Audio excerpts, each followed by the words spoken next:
Shalom.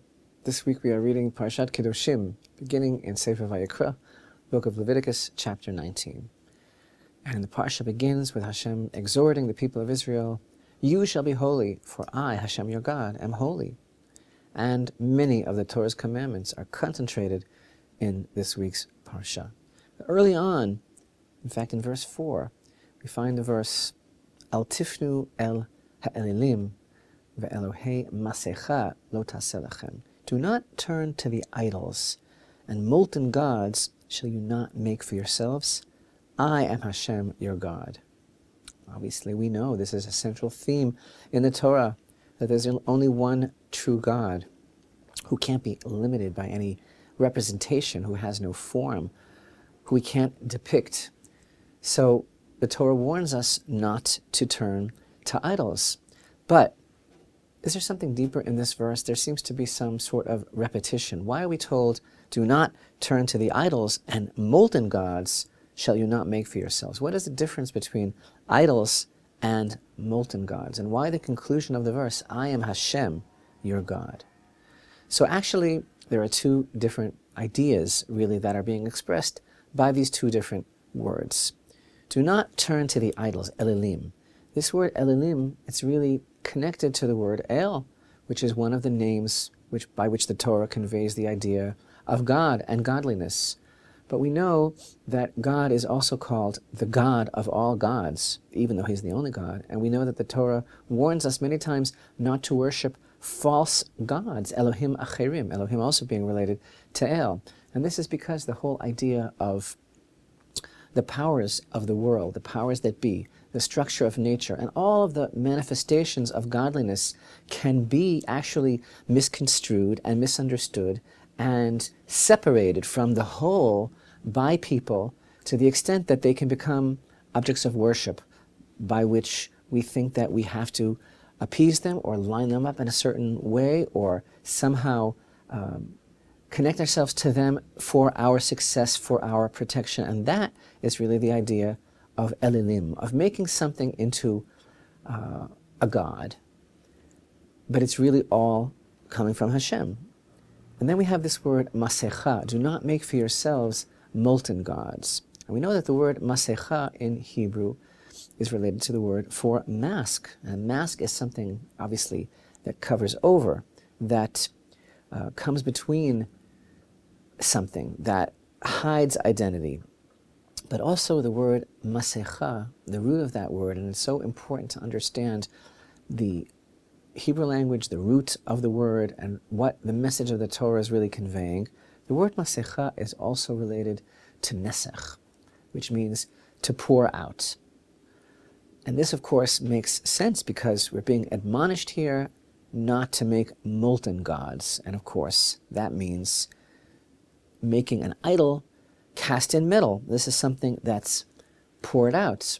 So the verse again tells us, do not turn to the idols, and molten gods shall you not make for yourselves. But again, we realize the double meaning of this word, masecha, that it also means cover, something that is being employed to hide something or to cover something over, or really to protect, just as a mask protects identity.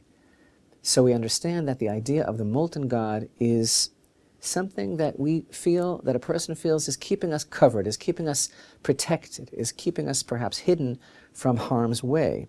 So really what we understand here is that we live in a world in which our challenge really is to constantly focus on the unity of all things, the unity of Hashem, as expressed in nature, as expressed in the very stuff of our lives, as he communicates with us, and to realize that everything is really coming from him. And the reason that the Torah has to bother to emphasize this and to tell us and to warn us about this danger is because we have a tendency to imagine things. And elilim, false gods, idols, is the very definition of an imagination, of wild imaginings, of imagining a universe which is not the oneness of Hashem. And so Elohim are these gods that are imagined, and Masecha is really their representation. or in a word, if you will, manufactured gods. And this is something that we all do at various times, under various circumstances and situations in our lives. This is the human tendency which the Torah in its infinite wisdom is foreshadowing and warning us against, not to manufacture our own gods, not to get caught up in the whirlwind of events and circumstances which somehow brings us to a state of panic in which we start to perceive with some sort of universal persecution complex that the universe is malignant and lined up against us, and we begin to worship, as it were, to fear, to adulate, to show homage to, and to be in awe of these false gods, and to represent them according to our own whim, according to our own needs. And because, one of the ideas really that the Torah is expressing here in the deepest way, what's the idea of a molten god, of a cast metal god? You know what? Change it. When the time comes and you need another god, just melt it down and remold it to fit your particular pathetic, pitiful needs at that particular moment. And that's really what this idea of an Elohei Masecha is all about, making a mask. Whether it's covering over our own identity or covering over God's identity, it's something that we feel somehow in a very transient and in a very surface way is protecting us from the reality of who Hashem really is, but it's all totally manufactured. And so really, what's really interesting is that the only objective thing that we really have in this world that Hashem gives us is Himself. And God is totally objective. But the false gods that we create through our own panic mode and through our own subjectivity are indeed totally subjective. So what the Torah is really warning us here is that we have to be careful not to imagine God based on ourselves and our needs, but rather for us to shape ourselves, to conceive and mold ourselves according to who God really is. And the verse ends with these words of both love and expectation and justice and the attribute both of mercy and din. I am Hashem, your God. All the perception and all the manifestation that you see in this world of El, of Elohim, of godly power, it's all coming from me, Hashem, the name of love. But I do expect you to be honest in all of your doings, because that's my attribute of justice as well.